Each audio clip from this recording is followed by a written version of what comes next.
Okay, very good morning to all of you and welcome back as usual. ठीक है ना? Good morning messages from Ansh, Aryan, Parth, Darshit and so on. चलो, we were discussing about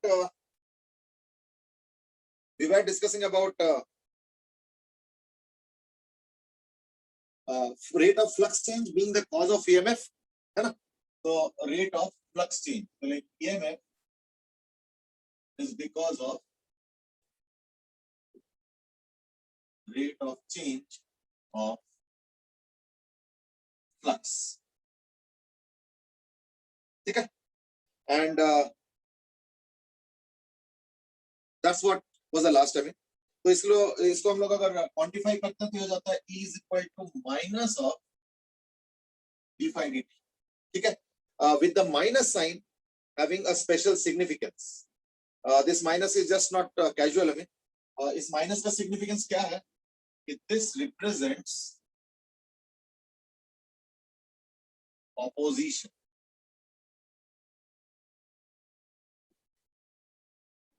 ठीक है? So it represents the opposition means कि कितना opposition होगा EMF generation. ठीक है? That's what will be represented by this. And we saw, or rather we now know, that the prime cause of EMF generation is actually change of flux. Okay, so this is the prime cause of EMF generation. So this is the prime cause of.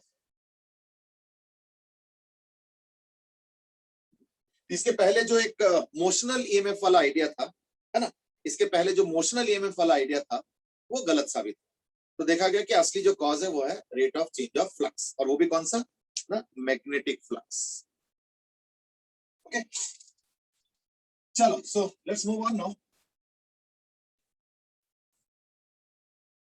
इसके बाद हम लोगों ने कुछ और concept भी किया, and that is on mutual inductance and self inductance. ठीक है ना? So after that we've also done what is called as mutual inductance and self inductance. अभी दोनों क्या है ना? तो हमने पढ़ा कि it is actually flux per unit current.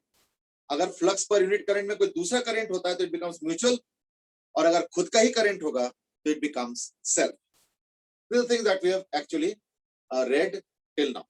ठीक है ना? तो mutual inductance and self inductance.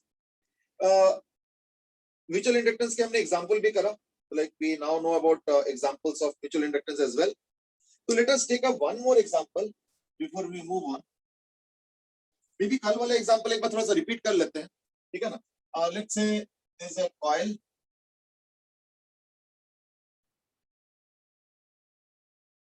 of radius capital L and N1 turns. तो इसके अंदर N1 turns है और इसके जो करंट है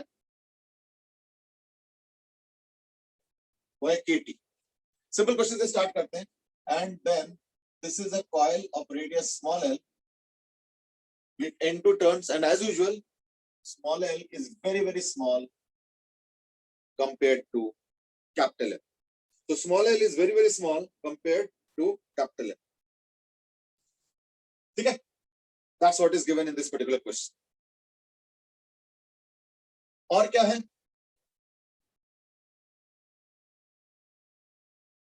और क्या है ना, इस केस में ये करंट वेरिएबल है, तो क्वेश्चन वही है, find out magnetic field, flux, mutual inductance, EMF generated, EMF induced, then current induced.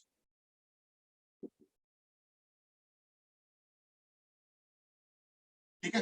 और फिर ग्राफ वही वाले BT, phi t,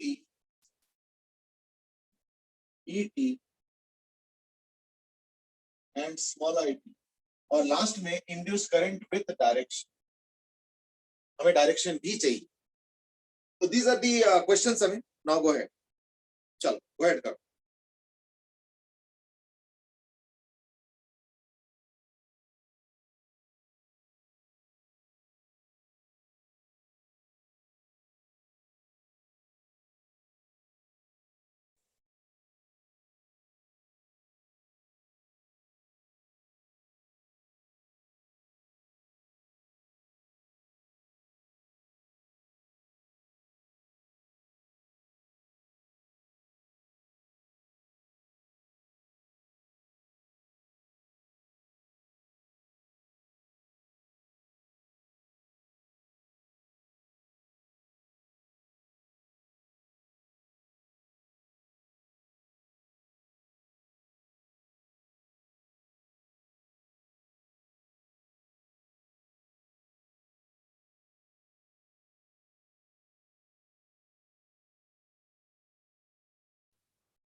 एक्चुअली देखो N1 और N2 आर दी टर्न्स, जैसे बाहर वाले कॉइल का भी N1 टर्न ऑफ कॉइल है और अंदर वाले का भी N2 टर्न्स, और वही resistance per unit length lambda है।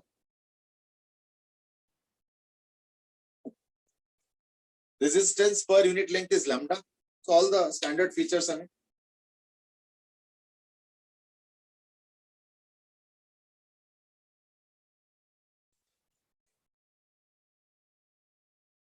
ठीक है, Sagar, you started giving the answer. The first question is fine.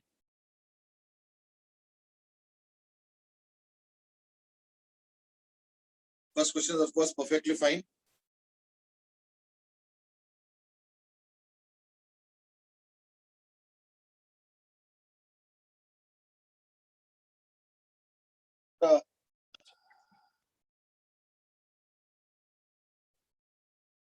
अब आ जाओ EMF induced.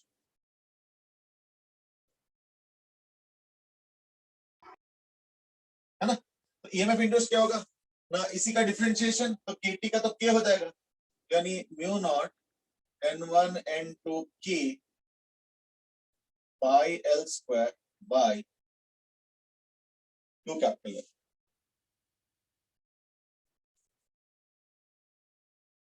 ठीक है, एंड इंड्यूस करंट का डायरेक्शन, तो इंड्यूस करंट का डायरेक्शन कैसे आएगा ना, देखो इसके करंट तो यार है Q, यानी जो फ्लक्स होगा वो बाहर की तरफ, है ना, तो देखो मैग्नेटिक फ्लक्स जो आएगा, मतलब मैग्नेटिक फील्ड लाइंस वो बाहर की तरफ, और उसको अपोज करना, क्योंकि बढ़ता जा रहा है, देखो KT करंट बढ़ता जा रहा है, ये देखो, है ना, तो देयरफॉर अंदर की तरफ मैग्नेटिक फील्ड लाइंस जनरेट होंगी, तो जनरेट अंदर की तरफ कैसे होगा, है ना, इट विल बी इनसाइड, यानी डायरेक्शन हो गया क्लॉकवाइज, क्योंकि क्लॉकवाइज अगर करंट होगा तो ही मैग्नेटिक फील्ड लाइंस अंदर हो सकती है ना। या इंड्यूस करंट क्या होगा, तो उसके लिए इसको जो है ईएमएफ तो आ चुका है, रेजिस्टेंस से डिवाइड करना पड़ेगा, तो रेजिस्टेंस कितना है, तो रेजिस्टेंस हो गया lambda 2 pi small l into n2, देखो 2 पाई l into lambda per unit length into length into n2, that's all. तो 2 पाई l तो एक कैंसिल हो गया, पाई l एक कैंसिल हो गया, तो एक 2 आ गया, 4 n2 भी कैंसिल हो गया, तो यानी म्यू नॉट n1 k पाई भी कैंसिल, एक l होगा, और 4 कैपिटल L और लैम्डा, पाई l n2 तो कैंसिल हो रहा है। ठीक है, I think now it's an easy job. You have magnetic field versus time, flux versus time, EMF current, क्यों, ये देखो ये t का फंक्शन है, ये भी t का फंक्शन, लेकिन देखो इसमें कोई t नहीं है EMF में, और करंट में भी देखो कोई t नहीं है, that's a constant, है ना, तो two constants and one is proportional to time. I think that's how it is, है ना, चलो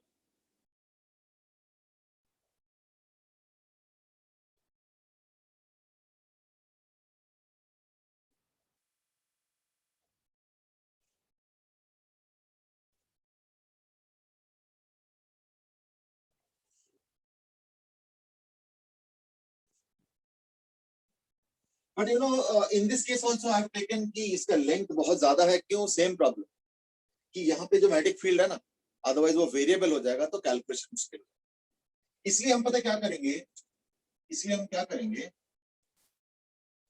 हम उस छोटे से जो अंदर वाला कॉइल है उसके रेडियस को हम बहुत स्मॉल लेंगे compare to the outer coil, लेकिन क्या ये हमेशा होगा, ये तो जरूरी नहीं है ना, तो जैसे मान लो मैं एक क्वेश्चन और दे देता हूँ, is that suppose this is infinite wire, current is equal to some KT kind of, अब सिर्फ म्यूचुअल इंडक्टेंस निकाल, और ये कॉइल हो, ये A B C, question is find M,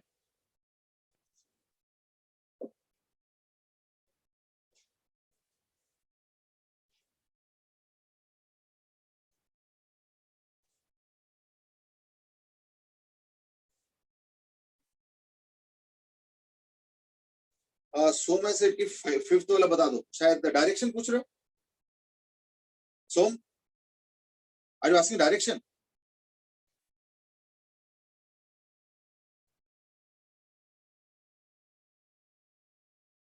induce current के लिए कुछ नहीं, वो रेजिस्टेंस लिखा था ना ऊपर, ईएमएफ को रेजिस्टेंस से डिवाइड कर लिया, और रेजिस्टेंस कितना होगा पिछले केस में 2 pi L lambda into N.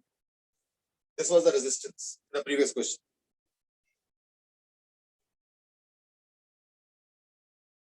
और जहां तक डायरेक्शन की बात है तो देखो इसका करंट ऐसे बढ़ रहा था, तो ये जो करंट बढ़ रहा है तो यहाँ पे जो कॉइल है उसके अंदर तो मैग्नेटिक फील्ड लाइन बाहर की तरफ है, तो दैट बाहर यानी आउटवर्ड फील्ड इज इंक्रीजिंग, तो उसको अपोज करने के लिए क्या होगा, अंदर जनरेट करना पड़ेगा, तो अंदर जनरेट करने के लिए देखो यानी क्लॉकवाइज, यानी इसके अंदर क्लॉकवाइज इंड्यूस्ड ईएमएफ जनरेट इस कॉइल के अंदर, ठीक है। Have a look.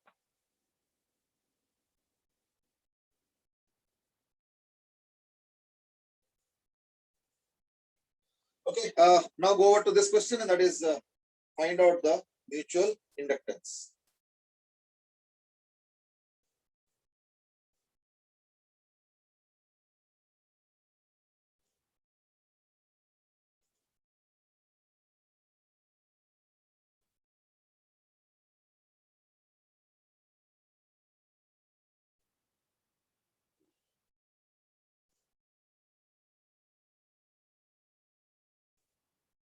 ठीक है, I think I was expecting that answer.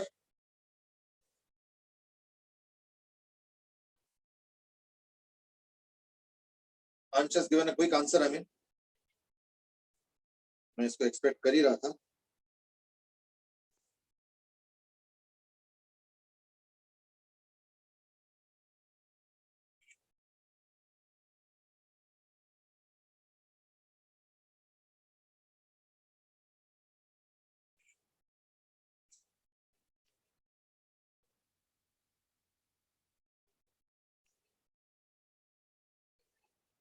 Okay, Saksham has also now given the answer and the same answer. ठीक है, I think expected.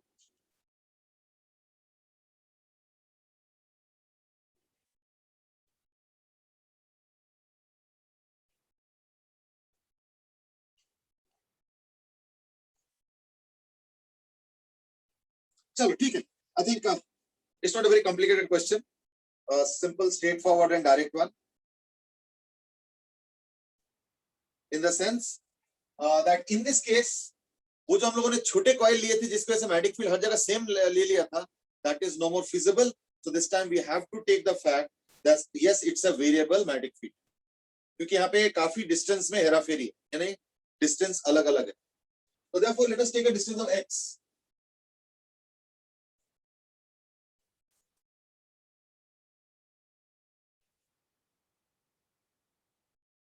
With a small width of dx, तो यहाँ पे magnetic field क्या होगा, mu not I by 2 pi x, ये magnetic field है, into area, area क्या होगा b dx. That's it. अब इसको एरिया इंटीग्रेट करेंगे तो मैग्नेटिक फील्ड इनटू एरिया, तो magnetic field into area is magnetic flux, इसको इंटीग्रेट करेंगे कहां से, a से लेके is equal to mu naught ip by 2 pi into ln, यानी 1 plus c by a. I think that's done. That's pretty easy.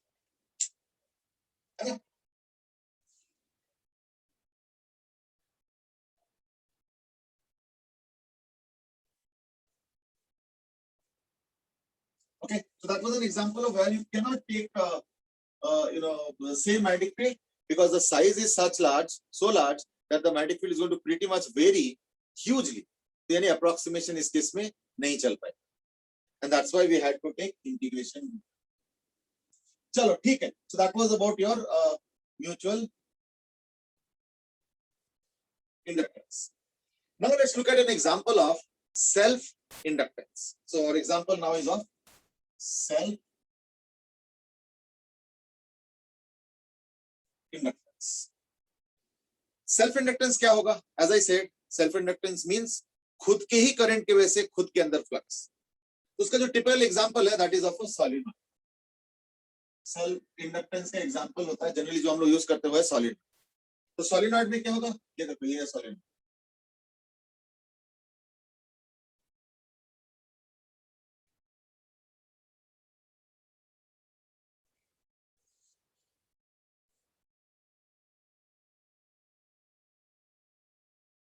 So let us say this solenoid has a total length of small n, capital N, small n, where of course small n is equal to capital N by small n.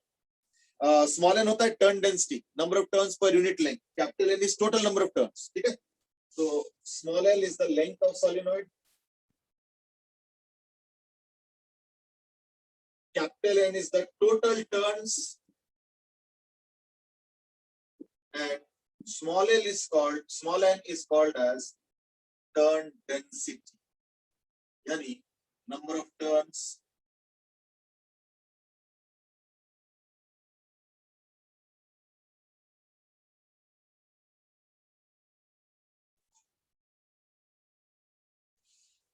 so small n is turn density and that is equal to number of turns per unit length. देख लो अच्छे से।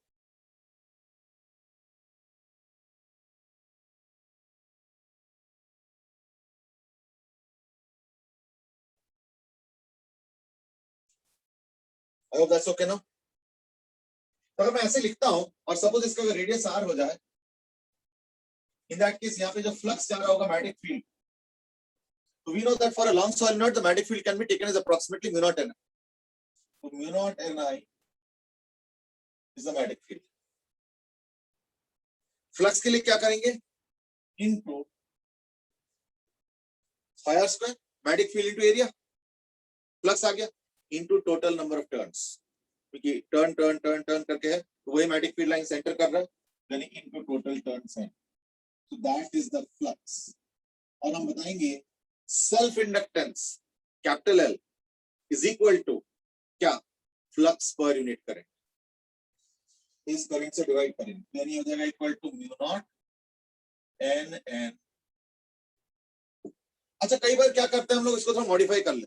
कैसे? मैं देखो capital N को लिख सकता हूँ small N into L, this one modification हमें हो जाएगा mu naught N square L into pi R square, नहीं तो स्मॉल एन को लिख लो कैपिटल एन बाई एल, ये भी एक पॉसिबिलिटी है। ये बन जाएगा equal to mu naught N square by L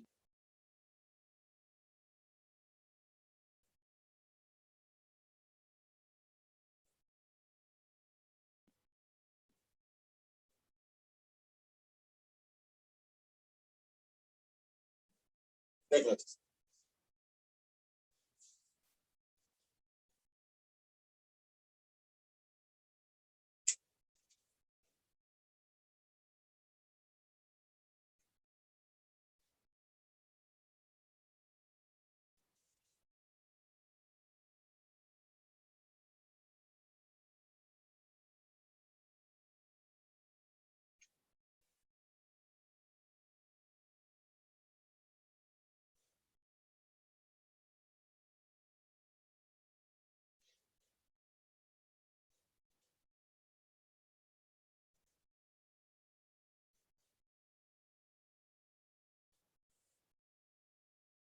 ठीक है, आई होप दैट्स ओके।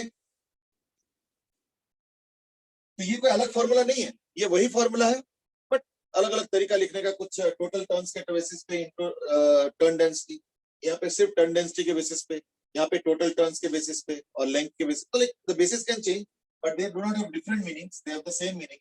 तो हो गया, ये हो गया एग्जांपल ऑफ सेल्फ इंडक्टेंस। तो सेल्फ इंडक्टेंस का एल का जो वैल्यू है that turns out to be any one of these. अब इसका यूज कैसे होगा we will learn that later, ठीक है ना, वो बाद में हम सीखेंगे। इसके पहले एक काम करते हैं, ये जो हमने फ्लक्स के बेसिस पे सीखा है इसके ऊपर कुछ डिस्कशन करना। जैसे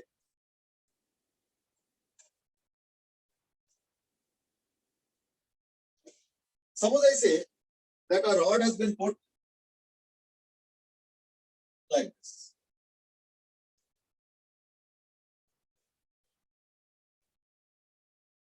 यहाँ पे मैग्नेटिक फील्ड क्रॉस है और मैग्नेटिक फील्ड 0 है, यानी ये जो डिमार्केशन लाइन है ना, इसके नीचे मैग्नेटिक फील्ड नहीं है, like P is equal to 0, और इस लाइन के ऊपर B है क्रॉस। ये एक रॉड है जिसका लेंथ L है, इसके साथ मैंने कनेक्ट करके एक सर्किट भी बनाया, और इस रॉड को हम रोटेट कर रहे हैं with angular velocity omega. What you have to do is draw the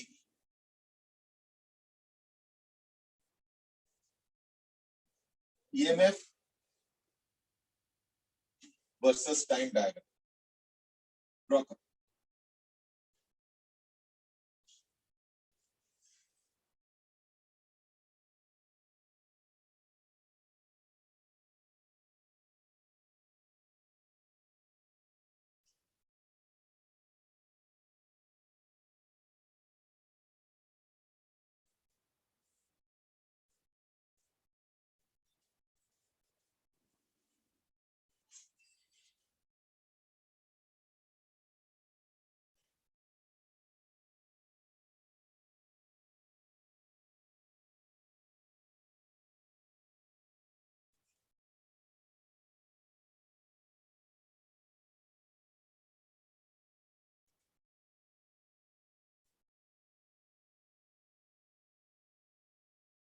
ठीक है, and also to draw E versus T diagram and also find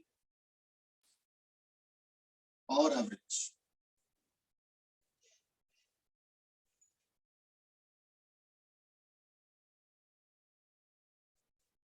Okay, draw the power average. Sorry, find out the power average. ये resistance R.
What is the average power? Is the question.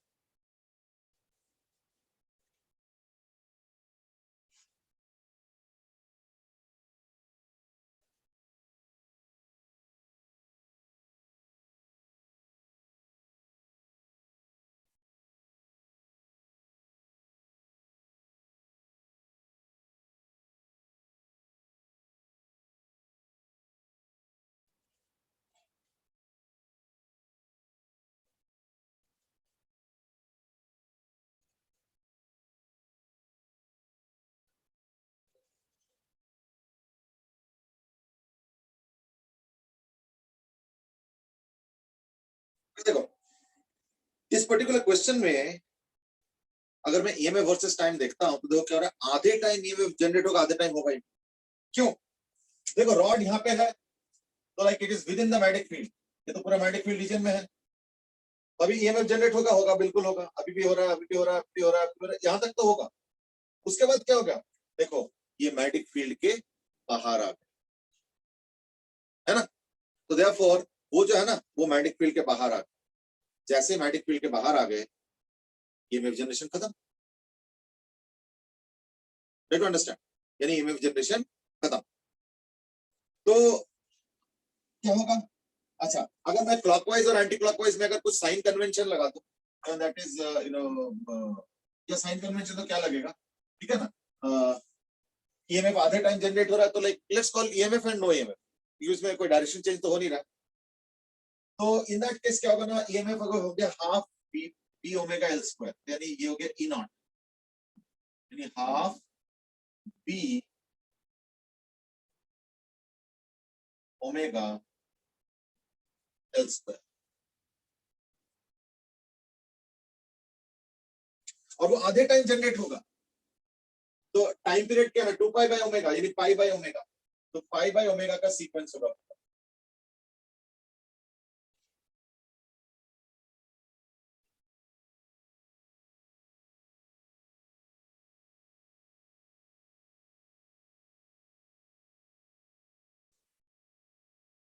Just to join, I mean otherwise ऐसे ही हो, यानी basically ये में वैसे हो गया।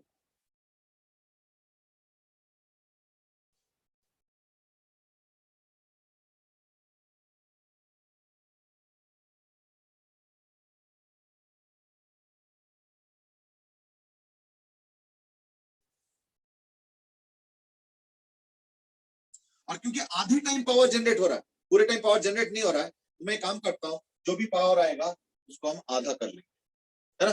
तो कैसे करेंगे ना, यू नो, अगर मैं पावर एक किसी भी टाइम देखता हूं तो half B omega L square का होल स्क्वायर बाई आर, तो पावर क्या होगा, वी स्क्वायर बाई आर, ये देखो V square by are.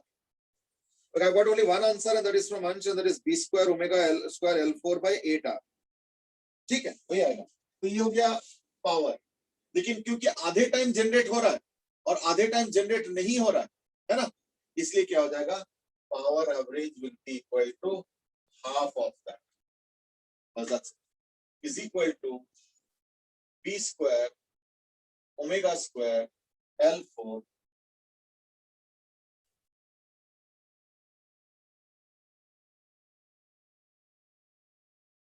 by 8।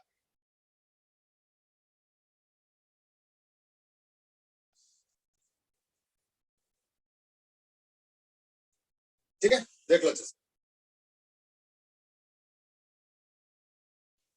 अच्छा, अब मैं लेकिन इस क्वेश्चन को थोड़ा चेंज करूंगा, पता है क्या चेंज करूंगा, अब मैं इंस्टेड ऑफ रॉड सपोज मैं लेता हूं,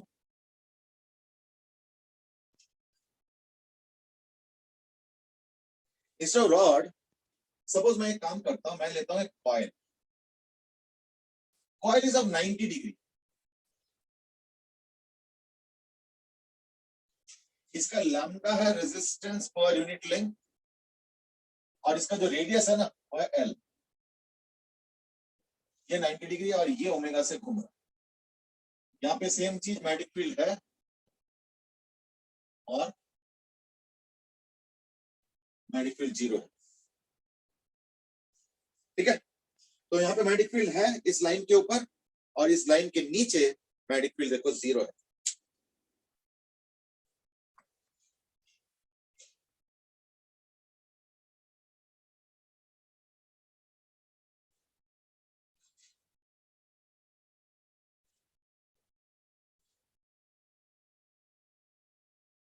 तो पहला क्वेश्चन तो वही है, फाइंड आउट दी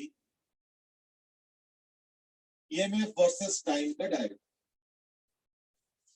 इस बार एक चीज थोड़ा ध्यान रखना इस दैट, अगर क्लॉकवाइज करंट हो रहा है या करंट का कम चल आई इंड्यूस्ड वर्सेस टाइम, तो इस बार ध्यान रखना एंटी क्लॉकवाइज अगर आई इंड्यूस्ड है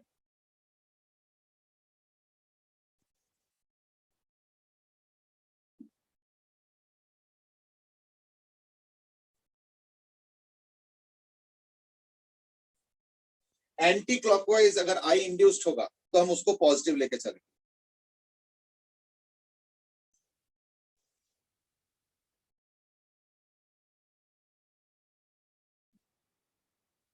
ठीक है, ये थोड़ा ध्यान रखना।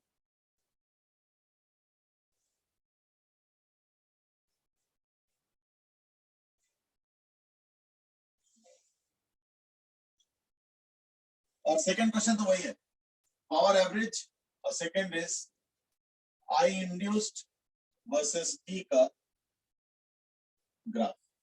इस बार याद रखना मैग्नेटिक फील्ड इसके ऊपर है क्रॉस और इसके नीचे जीरो, तो magnetic field actually zero out, और यहाँ क्रॉस।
ये रॉड नहीं है बेटे, ये ना एक वो है, एक इस तरीके से आर्क,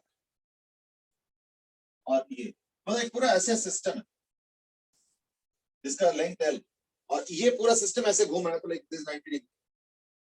तो ये हो गया स्ट्रेट वायर और कर्व्ड वायर, और रेजिस्टेंस पर यूनिट लेंथ दे रखा है लैम्डा, इज गिवन हमें, और ये पूरा सिस्टम घूम रहा है, इसको सेंटर बना, and the centre is right at the edge of the magnetic field line, magnetic field boundary line.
Okay देखो, इस केस में ना एक चीज और भी है, थोड़ा सा डायरेक्शन का मामला है, ध्यान से देखो।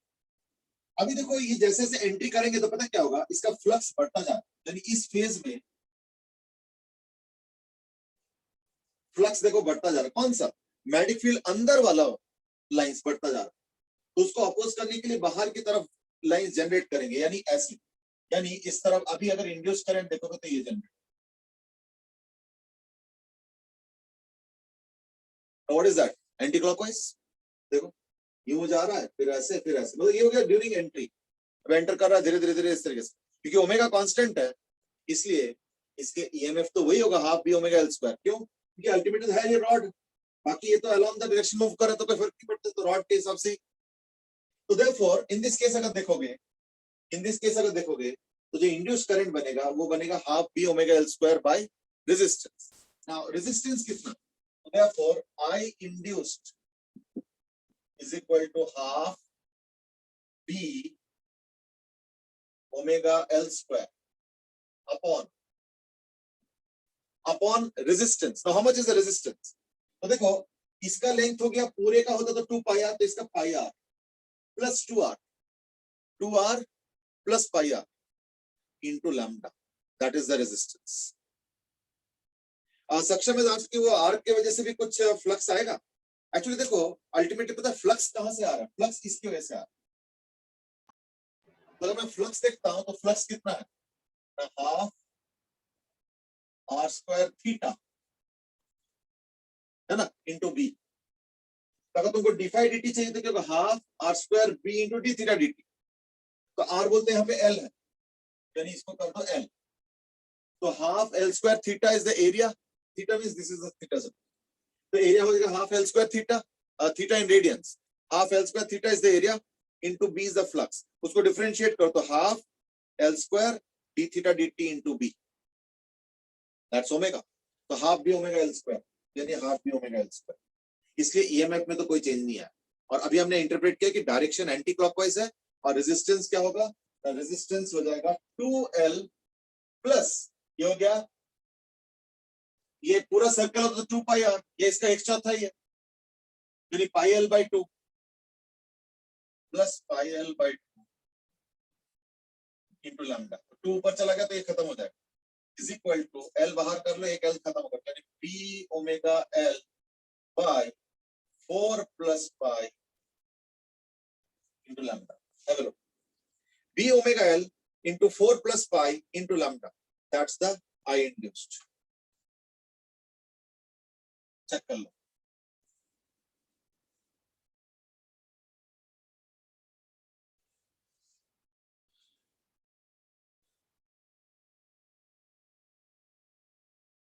सो मैं आज की डायरेक्शन एंटी क्लॉकवाइज कैसे ये बता दो। एक्चुअली पता क्या हो रहा है, ये क्रॉस मैग्नेटिक फील्ड है और जितना ये एरिया अंदर चलता जा रहा है ना, तो क्रॉस मैग्नेटिक फील्ड बढ़ता जा रहा है इसके अंदर, इस एरिया के अंदर। तो देखो इस एरिया के अंदर क्रॉस मैग्नेटिक फील्ड बढ़ता जा रहा है, तो उसको अपोज करने के लिए क्या होगा, डॉट मैग्नेटिक फील्ड प्रोड्यूस करना पड़ेगा। तो डॉट मैग्नेटिक फील्ड कब प्रोड्यूस होगा, ये देखो, दैट्स लाइक एंटी क्लॉकवाइज। ठीक है, आर्यन सेंस की आपने फ्लक्स में क्या समझाया था, प्लीज रिपीट। नहीं, मैं कह रहा हूं कि फ्लक्स क्या है, मैग्नेटिक फील्ड इनटू एरिया, तो बी तो मैग्नेटिक फील्ड हो गया, और अभी थीटा एंगल सपोज एंटर किया तो एरिया तो पूरा आ गया ना, ये वाला, तो वो क्या होता है, हाफ आर स्क्वायर थीटा, यानी half L square theta, so this is the area into magnetic field, इससे फ्लक्स आ गया। अब जब डिफरेंशिएट करोगे तो B constant, L square constant, half constant, तो सिर्फ D theta D T, and D theta D T is what, omega, यानी इसका ईएमएफ हो गया half B omega L square. तो जब ईएमएफ आ गया half B omega L square, I think it's easy, half B omega L square upon resistance. अब resistance क्या आएगा ना, देखो एल और एल, 2L, और इसका लेंथ कितना है, पाई एल, तो 2L plus pi L by, sorry pi L by 2, pi L नहीं, पाई एल बाई, क्योंकि ये पूरा होता है 2 पाई एल, तो 1/4 यानी पाई एल बाई 2, तो देखिए पाई एल बाई 2। ठीक है, प्लीज हैव अ लुक।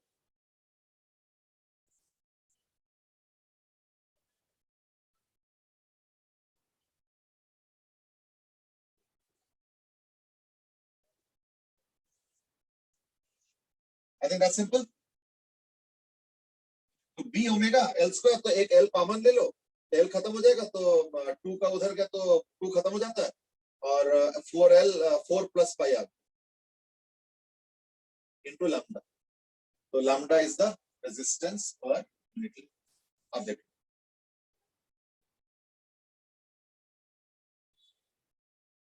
ठीक है, I hope that's okay now. अच्छा, सक्शन में also asked another question, that is वो आर्क वाले पार्ट में B इज इक्वल टू 0 से मैग्नेटिक फील्ड। एक्चुअली मैं ना ये सब कैलकुलेशन पे गया ही नहीं, मैं इस कैलकुलेशन पे जा ही नहीं रहा। मैं क्या कर रहा हूं, area into magnetic field, that's it. Now you are saying कि वो आर्क वाले पार्ट, तो मतलब आर्क में पूरे में मैग्नेटिक फील्ड है ये वाला, तो आई think that's reasonably obvious. Sir नहीं, मैं वो पूछ रहा था, लेट्स से अगर एक स्ट्रेट वायर है और वो B इक्वल टू 0 से किसी मैग्नेटिक फील्ड में मूव करिए, तो सडनली मैग्नेटिक फील्ड चेंज हुआ ना उस वायर पे, तो ओके अब सुनो, एक चीज, सपोज ये मैग्नेटिक फील्ड रीजन है, यस सर, अगर एक रॉड, ध्यान से सुनो, अगर एक रॉड का velocity perpendicular to its length होता है, ध्यान से सुनना, अगर एक रॉड का velocity perpendicular to its length होता है, तब तो फ्लक्स बनेगा और उससे ईएमएफ होगा। लेकिन रॉड का वेलोसिटी अगर अलोंग इट्स लेंथ होता है, जैसे मान लो ये रॉड है और मान लो ऐसे जा रहा है, तो इस केस में इसका ई इंड्यूस 0 होगा, इसमें तो ई इंड्यूस कुछ ना कुछ होगा। ये देखो फ्लक्स कट हो रहा है, पर इसमें कुछ फ्लक्स बना ही नहीं, देखो रॉड है और स्ट्रेट जा रहा है, तो कुछ बना ही नहीं। देख लो अच्छे से,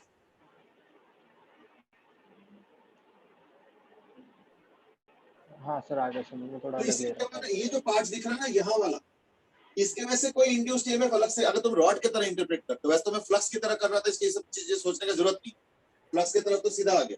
पर अगर तुम रॉड की तरह भी इंटरप्रेट करो कि रॉड में ईएमएफ जनरेट होता है, आई हैव नो इश्यूज, तो देखो यहाँ वाले जो सेक्शंस ऑफ द रॉड है ना, इसके वजह से कोई ईएमएफ जनरेट नहीं होगा। हाँ इसका होगा, क्यों, ये देखो ये देखो यहाँ पे, इसका अगर तुम देखोगे वेलोसिटी ऐसे है, यानी परपेंडिकुलर टू द रॉड है, वो अलग बात है, अलग अलग जगह पे अलग अलग है, इसलिए इंटीग्रेशन करके अगर याद होगा हमने निकाला था आंसर।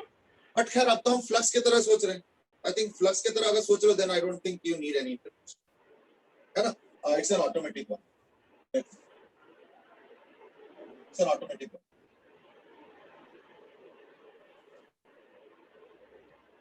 यस सर, क्लियर है। ठीक है, चलो तो यानी ये आ गया, तो आई इंड्यूस्ड आ गया। आई इंड्यूस्ड अगर आ गया तो इन दैट केस मैं इसका ग्राफ बना देता हूं। लेकिन एक चीज और ध्यान रखना इज दैट जब ये कॉइल यहां पे आ जाएंगे ना, ऐसे सिचुएशन में, इसके बाद ईएमएफ इंड्यूस होना बंद हो जाएगा। क्यों? क्योंकि जब कॉइल ऐसे सिचुएशन में है मान, और थोड़ी देर बाद बदल रहा है, तो थोड़ी देर बाद घूम भी रहा है, तो देखो फ्लक्स बदल नहीं रहा है, थोड़ी देर के लिए जो फ्लक्स है ना वो कांस्टेंट हो जाता है। तो देयरफॉर इस दौरान इंड्यूस्ड ईएमएफ नहीं होगा। प्लीज अंडरस्टैंड, इस दौरान जो इंड्यूस्ड ईएमएफ ना वो देखना नहीं होगा। ठीक है, प्लीज have a look।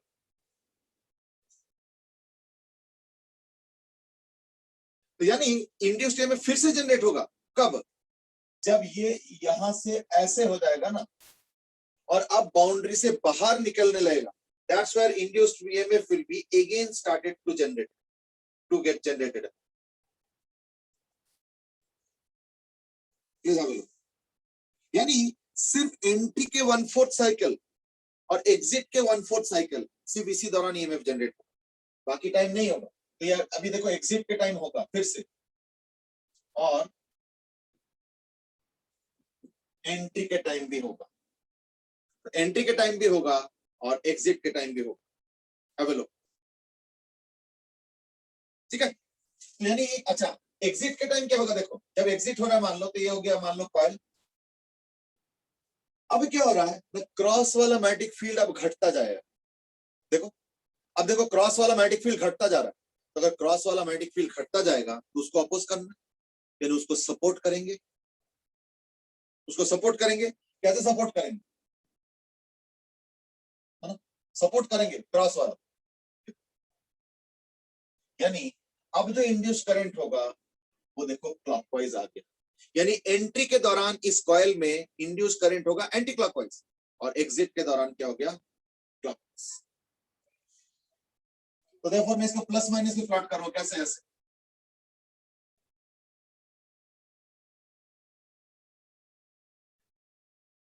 ये वन साइकिल खत्म, फिर दोबारा साइकिल स्टार्ट होगा ऐसे।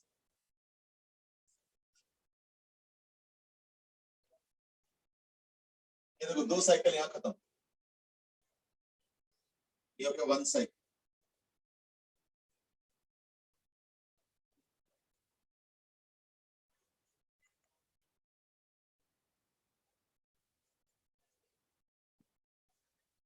ठीक है, ये हो गया फर्स्ट साइकिल और ये हो गया सेकंड साइकिल। देख लो अच्छे से, प्लीज हैव अ लुक।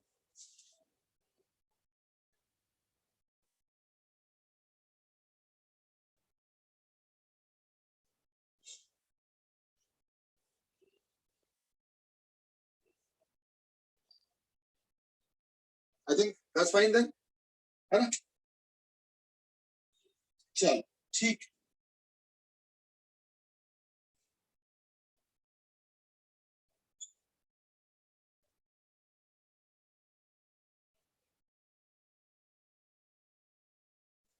अच्छा तो इसका मतलब क्या हुआ? इस बार आधे टाइम पावर जनरेट हो रहा है ना? तो देयरफॉर इस बार क्या हो रहा है ना, आधे टाइम पावर जनरेट हो रहा है, यानी इस बार जो पावर एवरेज हो जाएगा, इस बार जो पावर एवरेज हो जाएगा, देख लो अच्छे से। तो power average will be equal to E square. E square क्या है? Half P omega L square by V square by R. R बोलते क्या है? 2l plus pi L by 2 into lambda, उसका आधा कर दें।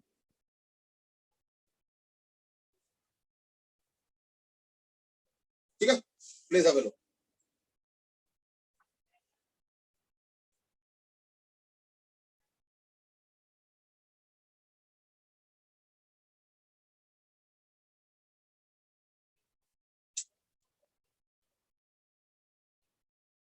ठीक है, इज दैट ओके?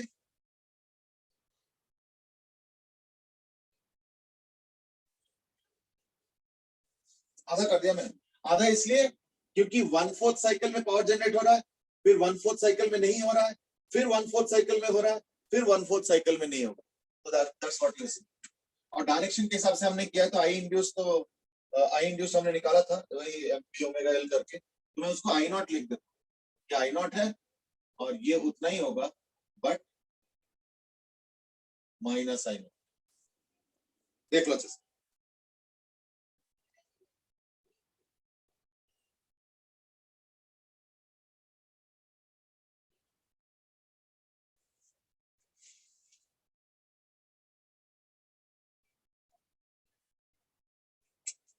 राइट।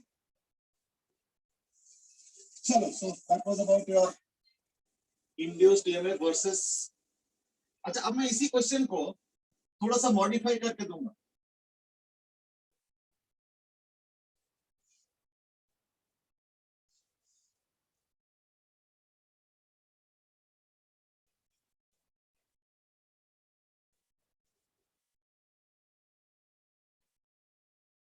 इस क्वेश्चन को कैसे मॉडिफाई कर रहा हूं बताता हूं मैं। ये हो गया, और इस बार कॉइल ना सेमी सर्कल है।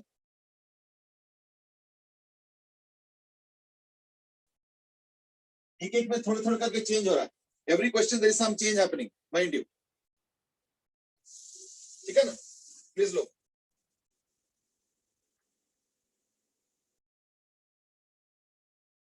तो इसका रेडियस एल है, सेम वही कॉइल है ऐसे करके, और यहाँ पे मैग्नेटिक फील्ड बी है, यहाँ पे जीरो है।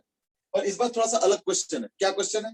इस बार omega naught is equal to zero and alpha is suppose non zero. तो यानी इस बार इनिशियल एंगुलर वेलोसिटी जीरो है लेकिन अल्फा नॉन जीरो है। अल्फा मतलब होता है एंगुलर एक्सेलरेशन। तो जिसकी वजह से क्या होगा ना, इसका एंगुलर वेलोसिटी बढ़ता जाएगा, ऐसे ऐसे होता जाएगा। It will be like this one. The question is, find out the EMF versus E का डायग्राम। ठीक है, और सुनो, find power average of cycle 1 and cycle 2। ठीक है, रेजिस्टेंस वही लैम्डा पर यूनिट लेंथ।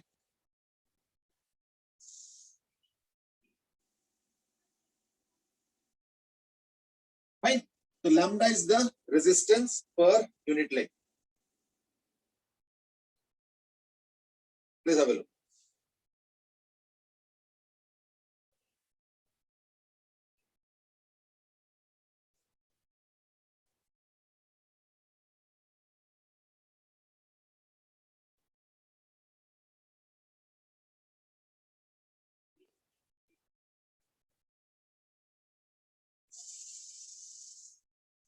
चल गो अहेड। इस बार क्या होगा, इसका जो है ना ईएमएफ का वैल्यू बढ़ता जाएगा, रीजन बीइंग दैट इसका ओमेगा बढ़ता जा रहा है। तो we know that in this case omega will be equal to alpha.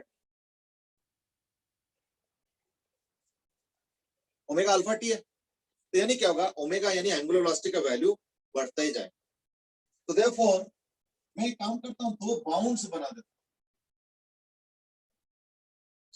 तो देयरफॉर अगर मान लो किसी वक्त अगर ईएमएफ जनरेट होगा तो कितना होगा ना, हाफ बी ओमेगा यानी अल्फा टी।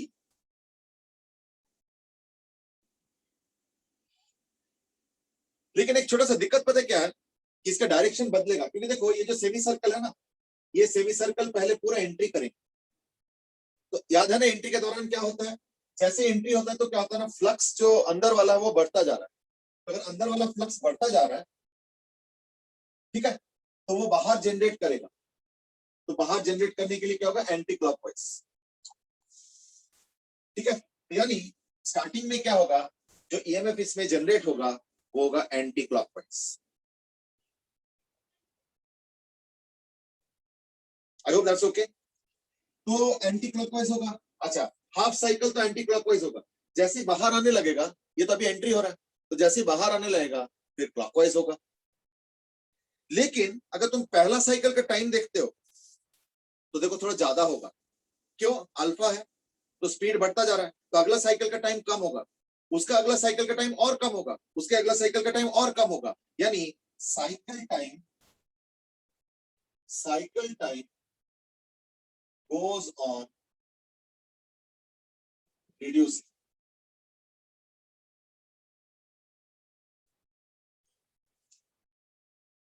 सक्शन एसिड की ये ईएमएफ तो ओमेगा कांस्टेंट लेके निकला था। हाँ, तो कोई बात नहीं, तो half B omega L square, तो ओमेगा की जगह अल्फा टी है या नहीं, ओमेगा की जगह अल्फा टी, तो अल्फा टी लिख दिया, तो half alpha T into into L square, और बी तो है जब alpha T into L square. अब d phi by d t किया था उसमें हमने ओमेगा कांस्टेंट लिया था ना, इसमें करेंगे तो अलग आएगा ना फिर। किस तरीके से? सर जब हमने D phi by d T करा था तब हमने ओमेगा कांस्टेंट लिया था ना उसमें। हाँ, तो इसमें जब टाइम से डिफरेंशिएट करेंगे अल्फा टी डाल के डी फाइव फाइव के उसमें, तो अलग आ जाएगा। नहीं तो एट एन इंस्टेंट अगर देखोगे तो उसके ओमेगा पे डिपेंडेंट, उस समय जो ओमेगा है उसके हिसाब से होगा, और उसके बाद जो दूसरा वाला टर्म आएगा वो सेकंड डिफरेंशियल होगा। एक होता फर्स्ट डिफरेंशियल, एक होता सेकंड डिफरेंशियल, तो सेकंड डिफरेंशियल को तो आई थिंक लेने का जरूरत नहीं है ना। I hope you are getting it. देख लो अच्छे से। तो ये मैं एनी टाइम की आ गया half B into alpha T into L square, तो देयरफॉर ये लीनियरली बढ़ेगा और ये भी लीनियरली बढ़ेगा और सेम एंगल। लेकिन क्या हो रहा है देखो, पहला साइकिल का टाइम कब तक खत्म होगा? नवीन होता पाई, ये देखो जब पाई का एंट्री हो जाएगा तो मतलब हाफ साइकिल होगा, फिर पाई का एग्जिट, तो पाई का एंट्री में टाइम कितना लगेगा? Pi is equal to half alpha t square, यानी t is equal to under root of 2 pi by alpha. फिर एग्जिट के टाइम कब होगा ना, 2 पाई हो जाएगा जब, तो एग्जिट हो जाएगा, तो 2 पाई जब रखेंगे तो 4 पाई बाय अल्फा, फिर under root of 6 pi by alpha, फिर under root of 8 pi by alpha, फिर under root of 10 pi by alpha, फिर under root of 12 pi by alpha, और ये पूरा सीक्वेंस चलता जाएगा। देयरफॉर इस बार पता है क्या होगा, ईएमएफ इनिशियली एंटी क्लॉकवाइज था, ईएमएफ जो है ना स्टार्टिंग में ये एंटी क्लॉकवाइज है, जब एंट्री होता है, जब एंट्री होता है, फिर ये हाफ साइकिल कवर करके एग्जिट होगा तो क्लॉकवाइज होगा, तो माइनस। यानी इसको पता है कैसे प्लॉट करेंगे, ये कैसे,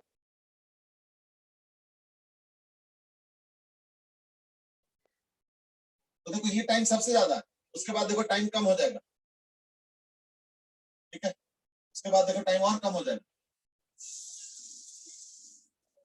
देखो टाइम और कम हो जाएगा, टाइम और कम हो जाएगा, और कम हो जाएगा, यानी देखो क्या होगा ना, ये सब हटाते जाओ,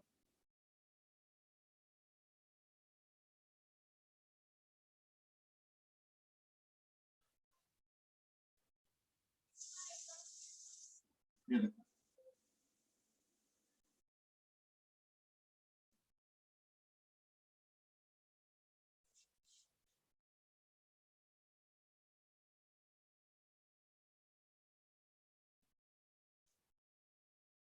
ठीक है।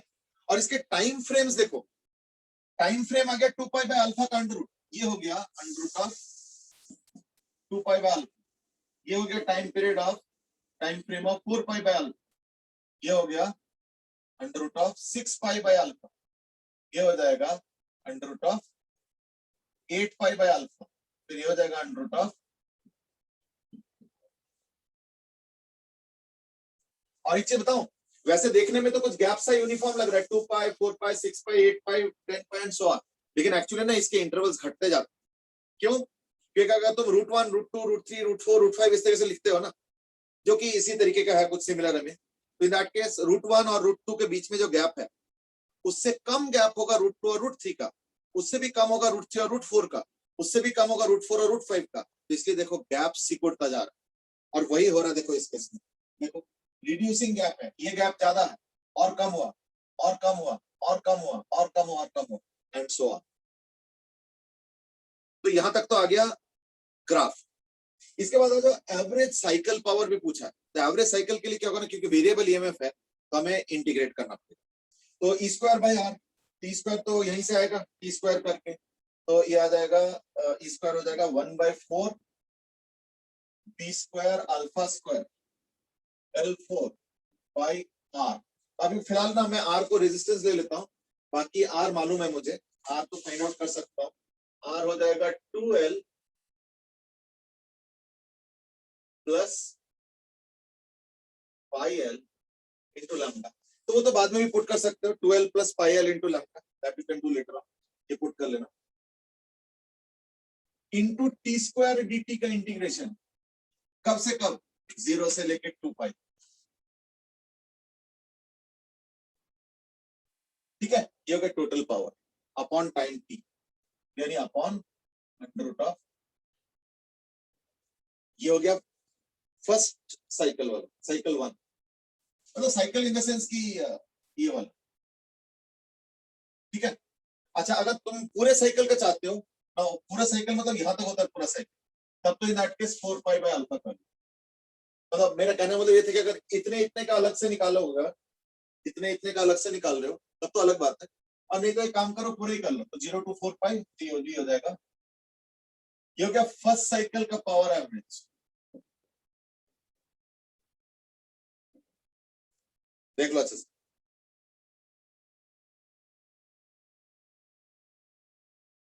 इसलिए कैलकुलेशन तो है क्या,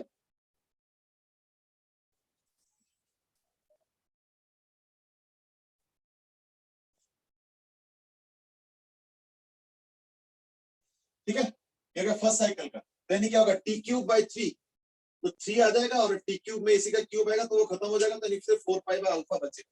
तो यानी यानी इसमें क्या आ जाएगा देखो, ये आ जाएगा B square alpha square L4 by 12 R, R तो खैर ये सब है वो तो अपने आप कर लेना, 2L plus pi L into lambda, वो तो मैंने आर के लिए कॉपी किया यहाँ से, तो that's optional, I mean that you can do. B square alpha square L4, अच्छा ये आ जाएगा टी क्यूब बाई 3, तो यही चीज क्यूब आएगा और ये एक बार मौजूद है तो यानी सिर्फ स्क्वायर वाला रह गया, into 4 pi by alpha, that's it. I think 4 से ये कैंसिल हो जाएगा, फिर 3 आ जाएगा और एक अल्फा भी कैंसिल हो रहा है, यानी B square alpha L4 by 5 upon whatever जो भी आ रहा है। तो पहला साइकिल का तो पावर आ गया, फर्स्ट साइकिल पावर एवरेज आ गया, power average first cycle is equal to B square alpha L4 pi pi 3 into, अच्छा L4 ने L cube 3 into 2 plus pi into lambda, have a look, I hope that's okay now।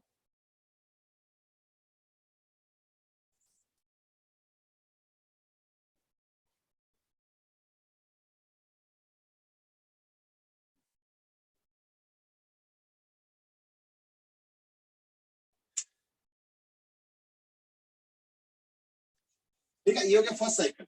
Second cycle थोड़ा सा इससे मुश्किल है, मुश्किल है in the sense कि उसमें हमें टाइम का जो है ना लिमिट्स पुट करना पड़ेगा, under root of 4 pi by alpha से 8 पाई बाय अल्फा, है ना, यहाँ तक ये सेकेंड साइकिल, और यहाँ पे भी हो जाएगा under root of 4 pi by 8 pi by alpha minus under root of 4 pi by alpha into resistance.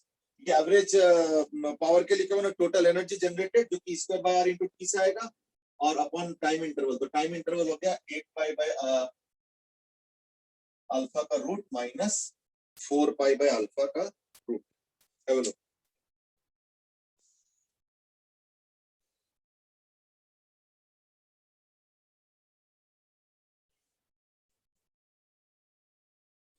सो मैं आज की टाइम कम होने का रीजन बता दो, बड़े very simple reason that you know उसके अंदर वो हो रहा है, क्या बोलते हैं, एंगुलर वेलोसिटी बढ़ता जा रहा है, तो पहला साइकिल जितने देर में होगा, है ना, पहला साइकिल, फिर दूसरा साइकिल और तेज, तीसरा साइकिल और तेज, चौथा साइकिल और तेज, इस तरीके से, so every cycle will become actually faster and faster.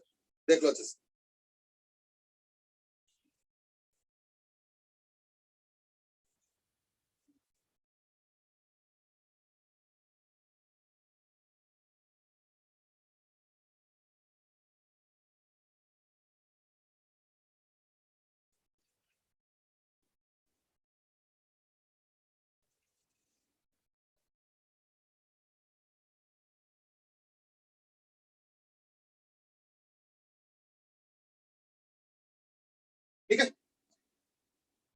I think this mathematics you can do yourself now. तो इसमें भी वही टी क्यूब बाई 3 आएगा, तो देखना वो जो एक टर्म है ना वो कैंसिल भी करे, तो वो सब चीजें अपने आप देख सकते हो, because now you have the limits and all everything, है ना। तो this is how we can find out finally the average power of the second cycle also. बस एक ही चीज हमें करना है, और वो है लिमिट्स को बदलना। तो लिमिट्स को बदल के फर्स्ट साइकिल के एंड से लेके सेकंड साइकिल के एंड के बीच का जो टाइम है उस पे हमें इसको इंटीग्रेट करना, और फिर ऑब्वियसली इंटरवल भी फिर उसके बीच का ही फिर डिवाइड भी करना पड़ेगा, ठीक है ना। I think you can manage now yourself, okay. चलो ठीक है, तो like I think that's it for today as far as today is concern. तो यू नो अगले क्लास में यानी कल के क्लास में हम लोग इसको और कंटिन्यू करेंगे। अभी फ्लक्स के ऊपर मैग्नेटिक फ्लक्स रिलेटेड जो डिस्कशन है वो अभी ऑन है, it's not over as yet. तो that's what will be the agenda for tomorrow as well, ठीक है ना। चलो कल इसको कंटिन्यू करेंगे। Have a good day, bye bye.